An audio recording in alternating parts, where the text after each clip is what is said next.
പരിശുദ്ധമായ റമളാൻ മാസത്തിൻ്റെ 23-ാമത്തെ രാവിൽ തറാവീഹ് നിസ്കാരം നിർവഹിക്കുന്ന വിശ്വാസികൾക്ക് അല്ലാഹു തആല നൽകുന്ന പ്രത്യേകത, ബനല്ലാഹു ലഹു മദീനത്തൻ ഫിൽ ജന്ന,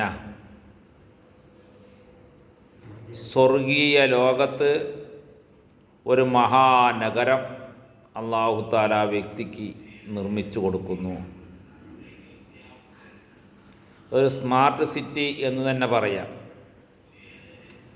എല്ലാം ഉൾക്കൊള്ളാവുന്ന വലിയൊരു മഹാനഗരം സ്വർഗീയ ലോകത്ത് അല്ലാഹു സുബ്ഹാനഹു വ തആല നിർമ്മിച്ചു കൊടുക്കുന്നതാണ് 23-ാമത്തെ രാവിൽ തറാവീഹ് നിസ്കരിച്ചവർക്ക്.